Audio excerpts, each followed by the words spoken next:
So when I started researching menopause and how we can look after ourselves better, it was also important to look after well-being. So it brought in the four pillars of well-being as well. And then I looked at all the evidence out there, all the things that they're saying to people, this is how you can look after yourself in menopause. And I looked at all of those things. How can we look after our mental health and well-being? And I've brought them together. And what I've done is created this kind of model of the six areas that we need to really focus on. And the first one, and I think the most important one, which is why I put it first, is believe it's okay to be us, who we are now, not I need to be thinner, I need to do this, I need to do that, I need this, I'm okay as I am. Because while we're striving to be accepted by others by thinking we need to be something else, we're putting stress on ourselves. And we just need to go, do you know what? I'm me. Take me or leave me. It's okay to be me. So it's that authentic self. I wasn't using that phrase to start with because people often think, well, I don't know what my authentic self is. I don't know how to find me. And it's that whole thing around, okay, look at what you're doing and start to think, am I making these decisions because I think other people think I should? Or am I making these decisions because that's what I want? Am I trying to change myself to fit in for others? Or am I going, this is who I am, accept me as I am, like me or hate me, dislike me? Because when we're driven by our hormones, we also have this drive that says we need others to like us. But actually, one of the things that goes a little bit during perimenopause and into menopause is that sense of, well, if they don't like me, that's fine. So you don't worry quite so much. So step into that being who you are and be okay with who you are. And once you're okay with who you are, everything else can take place.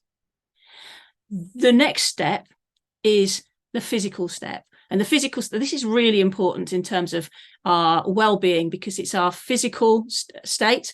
We need to do weight-bearing exercise of some sort because we need to make sure we keep our bones healthy. So the more we move our muscles, the more we keep our bones nice and strong and healthy, because one of the risks of perimenopause is we start to go into osteoporosis because we don't metabolize the calcium in the same way to create the bone strength.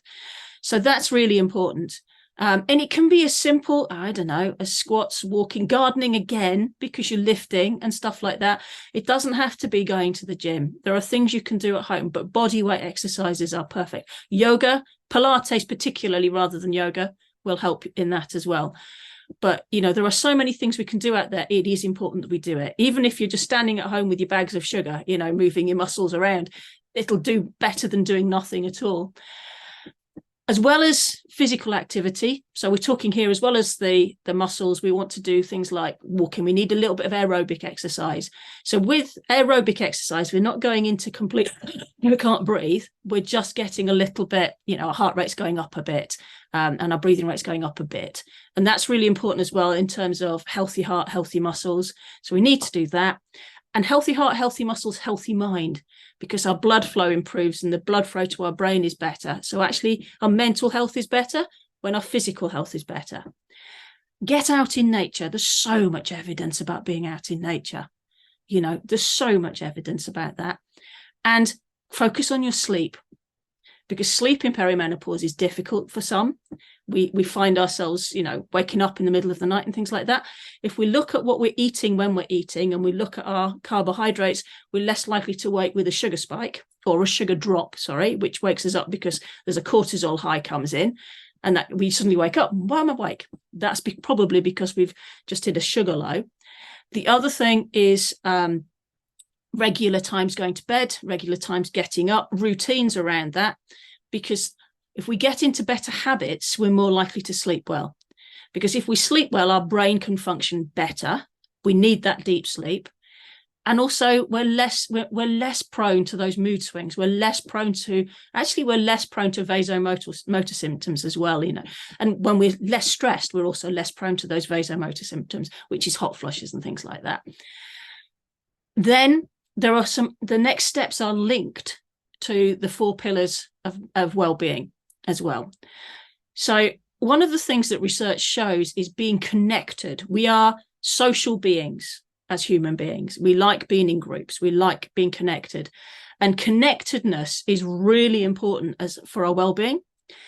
And of course, one of the things that happens quite often for women in this period of their life is that things start to change. So they feel less connected. Perhaps if they're married with children, their children leave home, or if they've got children, their children might leave home. They might be losing their parents or whatever. There might be a whole range of things going on. And this sense of connection lack of connectedness happens.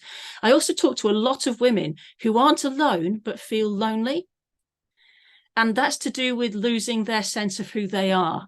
And so being connected, having things to do. So it might be that you want to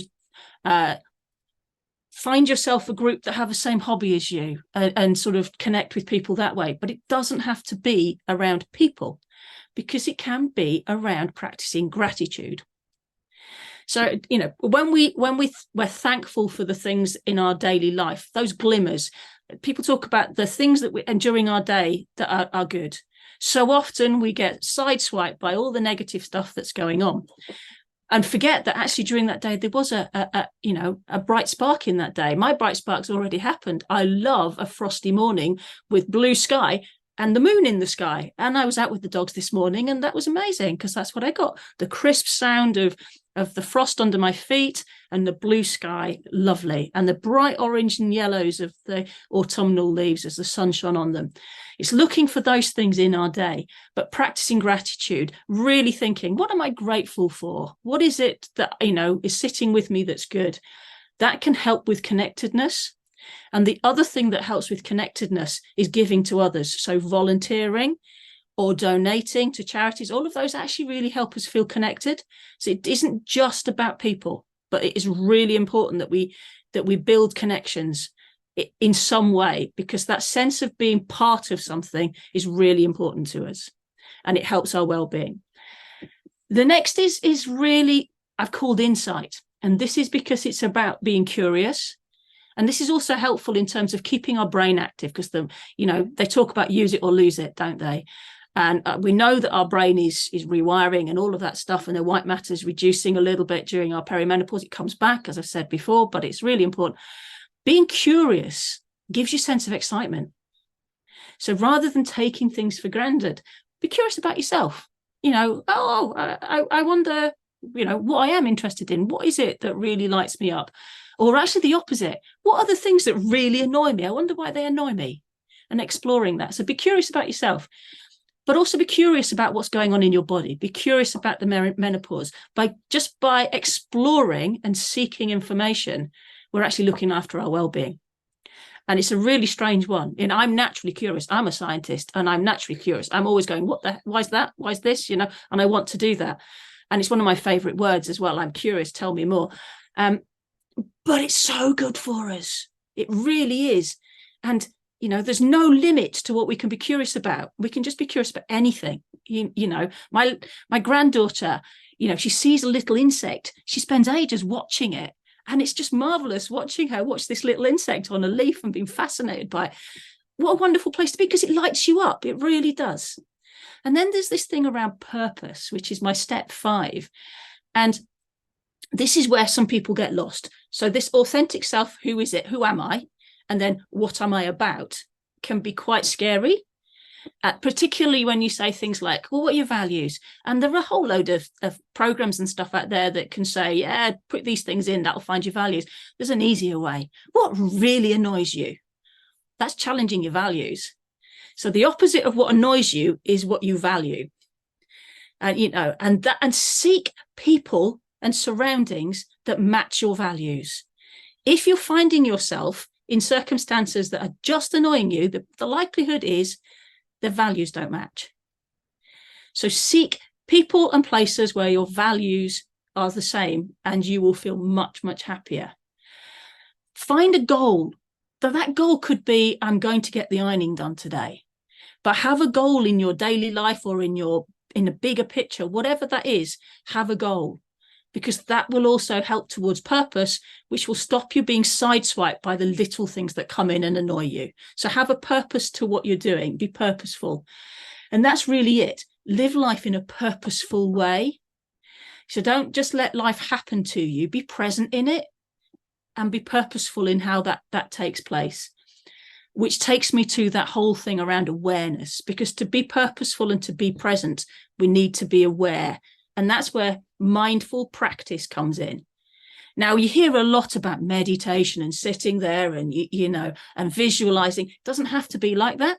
Mindful practice could be doorway mindfulness. I used to practice this idea when I was at work of, as I went through the door, I just noticed what my body was doing. Relax my shoulders, relax my body, be present in that moment. And that sense of warmth that just came over you, and I just did it then, it really helps. And you're present in the moment, and it reminds you to connect with your body and sense of place. So you don't have to spend hours meditating. You can do it very simply. You can if you want, and if you're good at that, absolutely fine. And it's really good for the brain. It doesn't have to be that difficult. And obviously things like yoga and things like that, and yoga breathing. But it's this whole thing around intentional action and self-care and being present in the moment and aware of your surroundings and your sense of place. So I love standing in a woodlands and just closing my eyes and listening to the bird sound and the rustle of the wind in the leaves, and opening my eyes and looking and seeing the birds, noticing the senses of what it smells like, because particularly after rain in a spring woodland, or you've got some amazing smells, and it's really good. I think it's I can't remember what they called it now, that smell of wet grass, isn't it? There's an amazing smell. But being present, take time to just be aware of your surroundings. So ultimately, if we know who we are, and we allow ourselves to be who we are, and we don't care what everybody else thinks, if we take care of ourselves, if we connect to ourselves and others, if we're curious about ourselves and the world around us, we live life in a purposeful way, and we're aware of the life of this place that we're in, then we're looking after ourselves.